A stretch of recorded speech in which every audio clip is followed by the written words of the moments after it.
കിട്ടിയോ തന്ത്രിയെ? ഹൈക്കോടതി മറ്റൊന്നും പറഞ്ഞിട്ടില്ല, നിയമം അനുസരിച്ചിട്ട് ചെയ്തോളാൻ പറഞ്ഞിരിക്കുകയാണ്. അതിലൊരു സംശയം, നേരത്തെ തന്നെ അദ്ദേഹം തന്ത്രിയായിട്ട് അവിടെ താന്ത്രിക കർമ്മങ്ങൾ നടത്തിയിട്ടുണ്ട്. അപ്പോൾ ഇപ്പം വീണ്ടും എന്തിനായിരുന്നു ഇങ്ങനെ ഹൈക്കോടതിയിൽ പോകേണ്ട ആവശ്യം ഉണ്ടായിരുന്നു? ശേഷം കേസും അദ്ദേഹത്തിന്റെ അച്ഛൻ കേസിലൊക്കെ പെട്ടിരിക്കുകയല്ലേ. പിന്നെ ഹൈക്കോടതി നേരിട്ട് മോണിറ്റർ ചെയ്യുന്നൊരു കേസാണല്ലോ. ഞങ്ങൾ എന്തുകൊണ്ട് അറിയിച്ചില്ല എന്ന് പിന്നീട് ചോദിക്കേണ്ട എന്നും വിചാരിച്ചു. To be on the safe side. ഇന്നപ്പോൾ ഫൈനൽ ഡിസിഷൻ എടുക്കുമോ? എടുത്തല്ലേ പറ്റുള്ളൂ. ഇനിയിപ്പോൾ ഇന്റർവ്യൂലോട്ടൊക്കെ കടക്കേണ്ട സമയമാവുന്നു.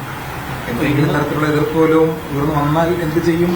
അജണ്ട കയ്യിലിരിക്കുന്നല്ലേ ഉള്ളൂ. നമ്മൾ അതോട്ട് കയറട്ടെ. ഭരണസമിതി അതിൽ ഇപ്പൊ ഞാൻ മനസ്സിലാക്കി. അശ്വരത്ത് ആശ്ചര്യപ്പെടുത്താനുള്ള കൊണ്ടുപോയിട്ടുണ്ട്. ദേവസ്വം ബോർഡ് പ്രസിഡന്റ് പ്രതികരിക്കേണ്ട ഒരു കാര്യമില്ല. ഈ കേസിനെ പറ്റി ഞാൻ ഒന്നും സംസാരിക്കുകയില്ല.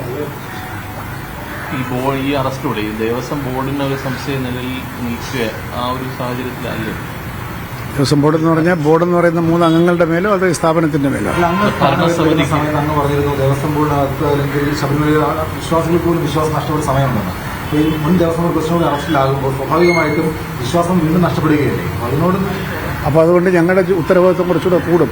വിശ്വാസികളുടെ വിശ്വാസം സംരക്ഷിക്കാനും ശബരിമലയിൽ പ്രത്യേകിച്ച് പ്രശ്നങ്ങളൊന്നും ഇല്ല എന്നും നാട്ടുകാരെ ബോധ്യപ്പെടുത്തുക മാത്രമല്ല, പ്രശ്നങ്ങളില്ലാതെ സുതാര്യമായിട്ട് നടത്താനുള്ള ഞങ്ങളുടെ ഉത്തരവാദിത്വം വർദ്ധിച്ചിരിക്കുകയാണ്.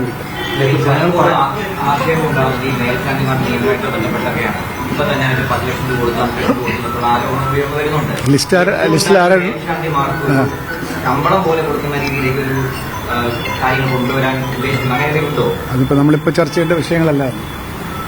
ഇപ്പൊ അന്ന് ദേവസ്വം പ്രസിഡന്റ് വന്നപ്പോൾ എല്ലാവരും ഇത് കഴിഞ്ഞിട്ട് സ്വീകരിച്ചു. പക്ഷെ അതിനു മുമ്പ് വന്ന പല ആളുകളും ഇപ്പോൾ പല വിഷയങ്ങളിൽ പ്രതിസ്ഥാനം നിൽക്കുകയാണ്. അപ്പോൾ അത്തരം ആളുകൾ ഈ പറയുന്ന താക്കോൽ സ്ഥാനങ്ങളിലേക്ക് വരുന്നത് അത് നിയന്ത്രിക്കപ്പെടേണ്ടതല്ലേ? എന്നിട്ട് വീണ്ടും സ്ഥാനം കഴിയുമ്പോഴത്തേക്ക് അവർ അറസ്റ്റിലാവുക. പത്മകുമാറായാലും വികസ് പ്രശാന്ത് ആയാലും. നിങ്ങൾ ആദ്യമായിട്ടല്ലല്ലോ ഞാൻ നിങ്ങളൊക്കെ കാണുന്നത്. ആവശ്യമില്ലാത്ത ഒരു കാര്യത്തിൽ ഞാൻ പ്രതികരിക്കുകയല്ല. നിങ്ങളിപ്പോൾ ഈ ബോർഡിന്റെ വല്ല കാര്യം ഉണ്ടെങ്കിൽ ചോദിക്കും, പറയാം. ഈ ശബരിമല ഈ മകരവിളക്കുമായി ബന്ധപ്പെട്ട് ഇനിയിപ്പോ മുന്നൊരുക്കങ്ങളുടെ തകൃതിയായിട്ട് മുന്നൊരുക്കങ്ങൾ നടക്കുകയാണ്. മരാമത്ത് പണികളുണ്ട്, ഒരുപാട് ജോലികളുണ്ടല്ലോ, ക്ലീനിങ് നടക്കണം. ഞങ്ങളതിൻ്റെ ഒരു ഊർജിതമായിട്ടുള്ള മുന്നൊരുക്കത്തിലാണ്. ഇപ്രാവശ്യം ശബരിമല തീർത്ഥാടനം ഒരു വ്യത്യസ്തമായിരിക്കണം എന്ന് ആഗ്രഹിക്കുന്നുണ്ട്. ഞാൻ കാര്യക്ഷമമായിരിക്കണം. ഒന്നും ആയിട്ടില്ല. ഇന്നത്തെ ബോർഡിൽ അതൊന്നും ചർച്ച ചെയ്യാൻ പറ്റുമെന്ന് നോക്കണം.